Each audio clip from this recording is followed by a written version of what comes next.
warahmatullahi wabarakatuh. Selamat bertemu kembali dengan pembelajaran daring Mapal IPA. Mudah-mudahan kalian semua dalam keadaan sehat dan tetap semangat ya. Untuk mengawali pembelajaran kali ini, kita baca basmalah bersama-sama. Bismillahirrahmanirrahim. Untuk absen, silahkan kalian isi pada link yang sudah Ibu share pada WA group. Materi yang akan kita bahas pada pertemuan kali ini ada hubungannya dengan kegiatan sehari-hari, yaitu berhubungan dengan tumbuhan. Mungkin kalian pernah melakukan mencangkok atau menyetek atau menanam pohon pisang. Nah, itu materi yang akan kita bahas ya. Jadi silahkan simak baik-baik. Ini banyak manfaatnya dalam kehidupan sehari-hari. Adapun KD yang akan kita bahas pada pertemuan kali ini adalah menganalisis sistem perkembangbiakan pada tumbuhan dan hewan serta penerapan teknologi pada sistem reproduksi tumbuhan dan hewan. Materi ini dapat diikuti dengan membuka buku paket atau buku LKS ya. Untuk buku paket ada di halaman 184 dan untuk LKS ada di halaman 78. Ya, kita bahas materi pertemuan kali ini yaitu tentang reproduksi pada tumbuhan. Adapun tujuan pembelajarannya adalah menganalisis sistem reproduksi pada tumbuhan. Cara reproduksi pada tumbuhan itu terbagi menjadi dua bagian. Yang pertama adalah reproduksi secara vegetatif dan yang kedua adalah reproduksi secara generatif. Untuk pengertian reproduksi itu sudah dibahas pada pertemuan yang lalu ya. Jadi sekarang kita lanjutkan reproduksi pada vegetatif. Artinya ini reproduksi yang tidak melibatkan sel kelamin. Kemudian yang selanjutnya ini hanya memerlukan satu individu dan sifat nanti hasil individu baru akan sama dengan induknya. Itu reproduksi vegetatif. Untuk reproduksi secara generatif itu kebalikan dari pengertian reproduksi secara vegetatif, yaitu perkembangbiakan atau reproduksi yang melibatkan sel kelamin ya, baik sel kelamin jantan maupun sel kelamin betina. Dan selanjutnya untuk generatif ini memerlukan dua individu ya, individu jantan dan individu betina. Dan nanti hasil individu baru ini bisa sama dengan induknya atau juga bisa bervariasi. Untuk reproduksi secara vegetatif ini terbagi dua bagian, ada vegetatif alami dan vegetatif buatan. Vegetatif alami adalah perkembangbiakan yang tidak melibatkan atau tidak ada campur tangan manusia. Sedangkan vegetatif buatan ini ada campur tangan manusia ya. Kita lanjutkan.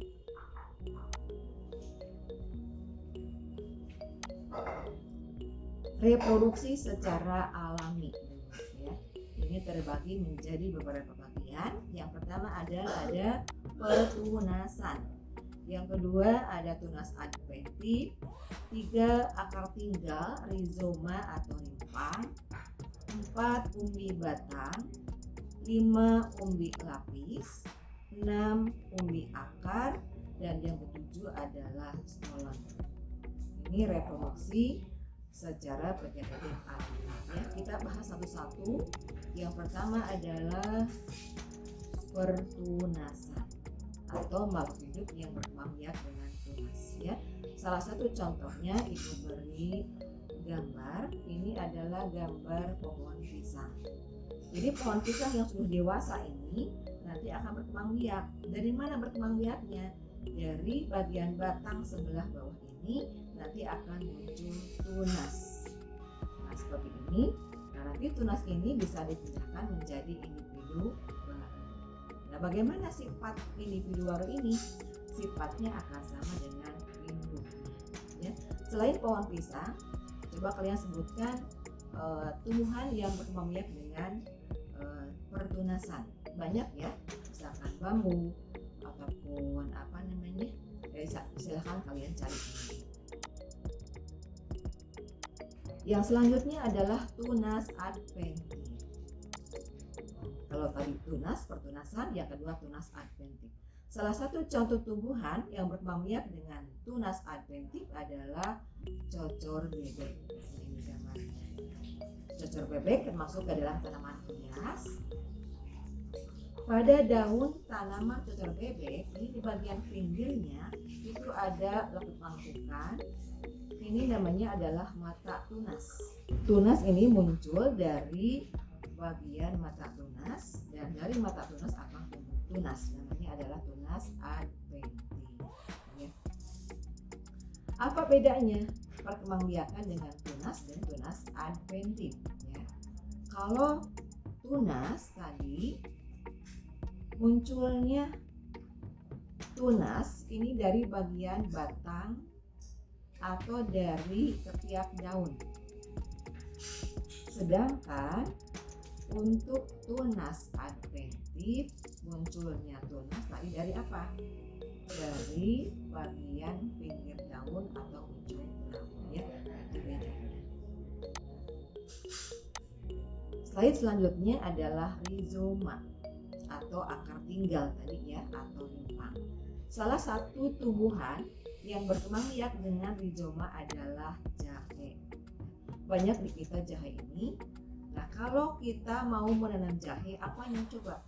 Apakah batangnya, daunnya, atau rizomanya? Nah, tentunya ini ya rizomanya. Ini rizomanya. Rizoma yaitu batang yang menjalar di dalam tanah berisi cadangan makanan. Ya. Jadi suka digunakan sebagai bumbu ini ya, ada cadangan makanannya. Dan kalau kita akan membiarkan jahe, yang ditanamnya adalah ininya, rizomanya. Ya. Selain jahe, kira-kira tanaman apa lagi yang berkembang biak dengan rizoma? Ya, banyak ya, seperti kunyit, kemudian lengkuas, temulawak, dan lain-lain. Selanjutnya, umbi batang.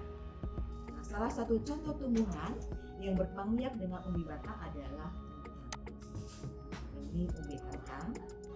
Umbi kentang ini di bagian umbinya ada bintik-bintik hitam. Namanya adalah mata tunas. Nah, ini kalau ibu gambarkan ini sudah tumbuh tunas. Jadi kalau kentang biasa itu kalau belum ada mata tunas, ini adalah lekukan. Lekukannya bisa 3 atau sampai 5. Dari mata tunas ini akan tumbuh tunas. Jadi setelah tumbuh tunas akan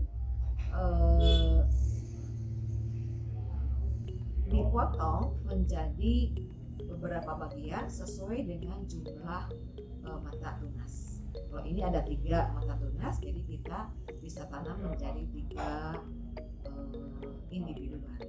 Ya.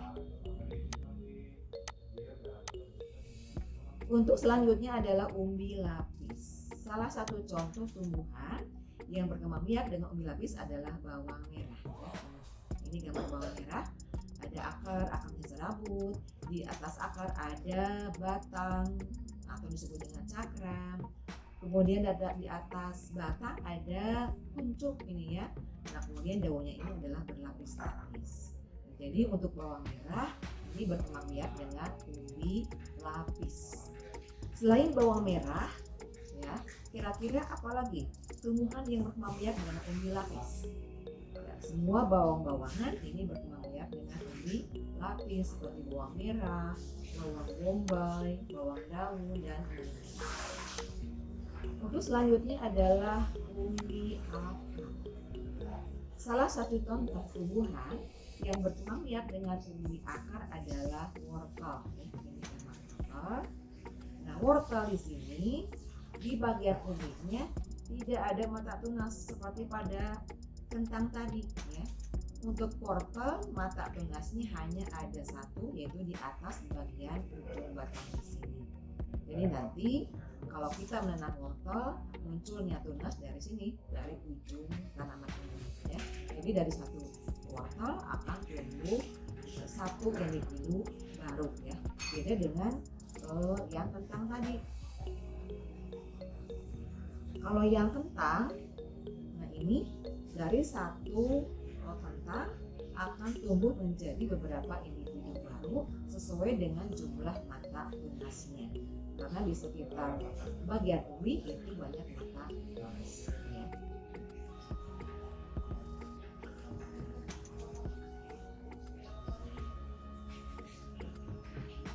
Untuk selanjutnya adalah stolon atau geragi. Tumbuhan yang berkembangnya dengan geragi adalah stroberi. Ini tanaman stroberi. Ini ada akar, ada batang, ya, ada daun. Nah, mana stolonnya? Nah, ini stolonnya. Ya. Jadi stolon adalah bagian batang yang muncul di atas atau di bawah permukaan tanah yang berfungsi sebagai alat perkembang biakan. Di sini juga induknya. Nah, ada stolon, tumbuh individu baru. Kemudian individu ini muncul lagi stolon, nanti akan tumbuh individu baru. Nah, itu adalah stolon atau geragi. Kira-kira contoh tanaman apa lagi yang berkembang dengan stroberi? Di antaranya adalah pulgagan atau antanan bahasa Sundanya, ataupun murbei. Kita lanjutkan. Ini reproduksi secara vegetatif buatan. Ini terbagi menjadi beberapa bagian. Yang pertama adalah mencangkok, yang kedua merunduk, 3 menyambung, 4 menyetek, dan yang kelima adalah menempel. Kita bahas satu-satu ya. Reproduksi secara buatan tadi reproduksi yang melibatkan campur tangan manusia. Ini mencangkok. Alat yang digunakan untuk mencangkok pertama adalah ini ada pisau, kemudian ada plastik atau bisa juga sebut kelapa, ada tali, dan yang utamanya adalah ada ini ya, ada tanaman yang akan dicangkok. Nah, bagaimana caranya? Langkah pertama adalah pilihlah ini batang yang tidak terlalu besar, juga tidak terlalu kecil. Ini. Kemudian ini dikerat bagian bawah dan atasnya, kira-kira jaraknya 5 cm. Nah, setelah dikerat atau diiris, nah ini kita hilangkan bagian kulitnya seperti ini, seperti gambar 2. Selanjutnya akan seperti ini pada gambar 3. Sudah hilang bagian kulitnya. Biasanya pada bagian batang ini suka ada lendir. Nah, lendir ini adalah namanya kamium. Nah, kamium itu terdapat pada pembuluh angkut. Ingat, pembuluh angkut pada tumbuhan ada 2, ada xilem dan ada phloem. Nah, kamium ini terdapat pada pembuluh phloem yang fungsinya adalah mengangkut zat makanan hasil fotosintesis dari daun ke seluruh tubuh. Jadi ini harus ditangkap, harus kering ya, harus dikerik ya. Nah, setelah kering, nah tinggal persiapkan tanah yang subur, tempelkan ke sini, kemudian dibungkus dengan plastik atau serat kelapa dan kedua ujungnya diikat ya, ujung bagian atas dan ujung bagian bawah ya. Setelah beberapa lama atau sekitar 3 minggu atau 4 minggu, ini akan tumbuh akar. Dari mana munculnya akar? Apakah dari bagian atas atau dari bagian bawah? Ada yang tahu nih? Munculnya akar dari bagian atas di sini. Mengapa? Karena tadi di sini. Karena tadi kamiumnya sudah dihilangkan, phloemnya sudah dihilangkan, otomatis zat makanan hasil fotosintesis dari atas tidak ke bawah, tapi tertumpuk di sini. Ya, kemudian ada media berupa tanah subur, maka tumbuhlah akar ya. Nah, kalau sudah tumbuh akar tinggal dipotong di bagian bawahnya di sini. Nah, di bisa ditanam pada media yang ya. Itu cara mencangkok. Dan bagaimana sifat individu baru hasil mencangkok ya, sifatnya akan sama dengan induknya. Jadi makanya kalau mencangkok, pilihlah tanaman yang memiliki sifat yang ya. Kemudian apakah semua tanaman dapat dicangkok? Tidak ya. Tanaman yang dapat dicangkok itu hanya tanaman yang memiliki kambium ya. Salah satu cirinya adalah batangnya bercabang ya. Seperti mangga atau lengkeng atau jambu. Jadi tidak semua tanaman dapat dicangkok. Yang selanjutnya adalah merunduk. Tanaman yang dapat dirunduk ini tanaman yang memiliki batang yang lentur seperti ini. Kira-kira apa coba tanaman yang batangnya lentur? Misalnya ini adalah tanaman bunga melati ya. Caranya tinggal tarik bagian batangnya ke atas permukaan tanah, kemudian buat tangannya dihilangkan, kemudian timbun lagi bagian batangnya dengan tanah, kemudian ini supaya batangnya tidak kembali ke atas, ini bisa dipatok seperti ini ya, sebelah kiri dan ke sebelah kanan. Nanti lama kelamaan dari bagian batang ini akan tumbuh akar atau individu. Bagaimana sifat individu baru? Ini akan sama dengan induknya. Untuk selanjutnya adalah menyambung atau kopulasi. Kalau kopulasi ini memerlukan 2 individu, tapi masih satu genus ya. Misalkan misalkan tanaman tanaman tomat dengan tanaman terong, itu masih satu genus. Untuk batang bawah ini kita ambil batang bawahnya yang memiliki akar yang kuat, juga batang yang kuat. Kita bandingkan tadi tanaman terong dengan tanaman tomat, batangnya kuat yang mana? Tentunya kuat yang terong ya. Jadi ini tanaman terong jangan dicabut tapi tetap berada di dalam tanah ini ya. Tinggal dipotong seperti ini pakai pisau yang tajam. Nah, kemudian ambil potongan dari tanaman tomat sebagai batang atas. Kemudian sambungkan seperti ini. Jadi ini adalah tanaman terong, yang atas adalah tanaman tomat. Disambungkan. Nah, kemudian syaratnya ini batangnya diameternya harus sama antara batang diameter terong dengan batang diameter batang tomat ya, supaya langsung nyambung gitu ya. Nah, setelah ini tinggal diikat pakai tali seperti ini. Nanti di sini kalau sudah tersambung, nanti dari bagian atas ini akan tumbuh menghasilkan buah tanaman tomat. Tapi kalau munculnya tunas dari sini, dari bawah, ini kan batang terong. Nanti kalau tumbuh tunas, nanti akan tumbuh tanaman dan berbuah terong ya. Jadi dari satu tanaman bisa dua macam buah, bisa buah terong dan buah tomat ya. Untuk selanjutnya adalah menyetek. Nah, ini sangat gampang.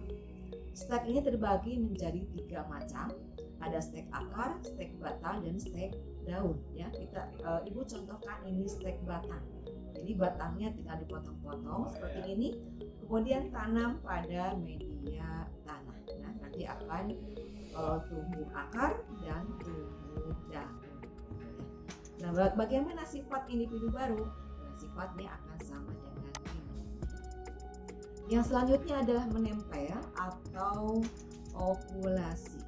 Kalau menempel ini hampir sama dengan menyambung, memerlukan 2 individu ya, memerlukan 2 induk. Tapi bedanya kalau tadi dipotong, ini tidak, ini dikerat bagian mata tunasnya. Nah, kita ambil contohnya, misalkan ini tanaman takokak dengan tanaman lencah gitu ya. Kita ambil mata tunas dari tanaman lencah ini. Mau dikerat pakai pisau. Kemudian kita kita buat seperti ini, kuliti bagian batang, bagian kulitnya seperti ini. Nah, kemudian nanti mata tunas dari tanaman tanaman lencah masukkan ke dalam batang tanaman takoka gitu ya. Setelah itu seperti ini disambungkan. Nanti bagian yang sisanya tinggal dipotong dan langkah terakhir tinggal diikat ya, bagian atas juga bagian bawahnya. Jadi dari sini akan tumbuh tanaman dan menghasilkan buah lencah dari sini ya. Kalau misalkan dari sini, karena tadi ini adalah tanaman takoka, maka kalau tunasnya tumbuh akan menghasilkan buah takoka ya. Jadi dalam satu dalam satu tanaman bisa menghasilkan dua macam buah, bisa buah takoka dan bisa buah lencah ya. Untuk selanjutnya adalah perkembangbiakan generatif ya. Tadi artinya adalah perkembangbiakan yang melibatkan dua sel kelamin ya, yaitu sel kelamin jantan dan sel kelamin betina. Perkembangbiakan pada tumbuhan secara generatif atau seksual atau melalui perkawinan ini dilakukan oleh tumbuhan biji, tumbuhan yang menghasilkan biji ya. Ini perkembangbiakan dengan biji. Biji itu berasal dari bunga seperti ini ya. Bunga ini memiliki beberapa bagian, ada tangkai bunga, ada kelopak yang hijau ini, ada mahkota, dan putik dan benang sari. Putik sebagai alat kelamin putik sebagai alat kelamin betina, sedangkan benang sari sebagai alat kelamin jantan. Nah, ini gambar putik ya. Putik ini terbagi menjadi 3 bagian. Ada kepala putik ini, ada tangkai putik, dan ada bakal buah. Biji ini diawali dari proses penyerbukan. Apa itu penyerbukan? Yaitu jatuhnya serbuk sari di atas kepala putik. Itu penyerbukan. Kemudian dari sini akan tumbuh bulu serbuk dan terbentuklah 2 inti, yaitu inti vegetatif dan inti generatif. Nanti inti generatif ada 2, ada generatif 1 dan generatif 2. Inti vegetatif ini akan lebih awal berjalannya. Ini akan membuahi inti kandung lembaga sekunder yang ada di sini. Sedangkan inti generatif yang pertama itu akan membuahi sel telur di sini. Peristiwa bertemunya antara inti generatif dengan sel telur itu namanya adalah pembuahan.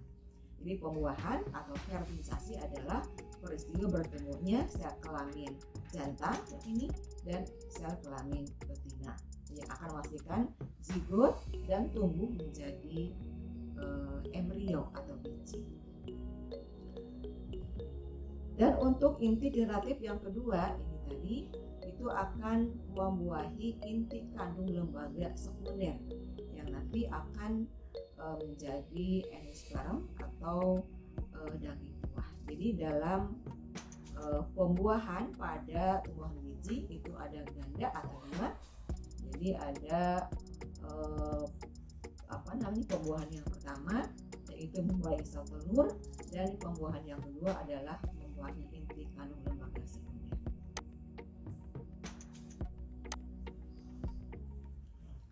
Nah, kalau sudah terbentuk biji, nah ini akan tumbuh ya seperti gambar ini.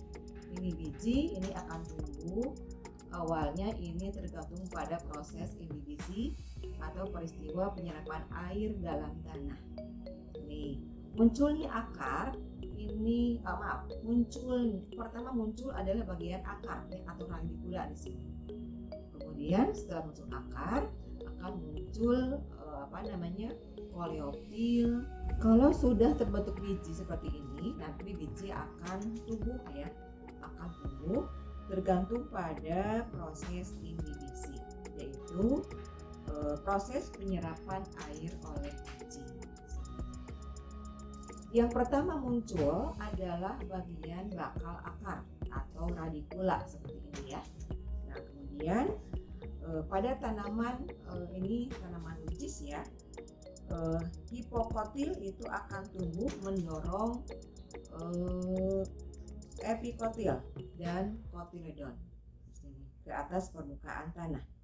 Untuk selanjutnya, plumula yang terletak pada ujung ujung epikotil akan berkembang menjadi daun pertama seperti ini, dan kotiledon ini akan menghilang. Jadi tumbuhlah individu baru. Nah, ini perkembangbiakan dengan biji ya. Untuk selanjutnya, refleksi dari pembelajaran kali ini, tadi kita telah membahas tentang perkembangbiakan vegetatif dan perkembangbiakan generatif. Untuk perkembangbiakan vegetatif tadi adalah perkembangbiakan yang tidak melibatkan sel kelamin, sedangkan perkembangbiakan generatif adalah perkembangbiakan yang melibatkan sel kelamin, baik sel kelamin jantan maupun sel kelamin betina. Nah, untuk perkembangbiakan vegetatif terbagi dua, ada vegetatif alami dan vegetatif buatan. Nah, untuk vegetatif alami terbagi lagi menjadi beberapa bagian. Di antaranya adalah tadi ada pertunasan, ada tunas adventif, ada umbi akar, umbi batang, rizoma, dan stolon ya, itu untuk alami. Sedangkan untuk perkembangbiakan buatan itu terbagi menjadi 5 tadi. Pertama adalah mencangkok, yang kedua adalah merunduk, yang ketiga menyambung, yang keempat stek, dan yang kelima adalah menyetek. Yang kelima adalah menempel ya, atau okulasi ya. Nah, mungkin itu ya materi yang Ibu berikan pada pertemuan kali ini. Mudah-mudahan kalian bisa memahaminya. Sebelum diakhiri, nah di sini ada soal evaluasi sebanyak 4 soal ya. Silahkan kalian kerjakan.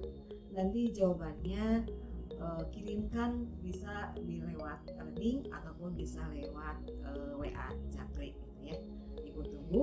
Mudah-mudahan semuanya bisa mengerjakannya.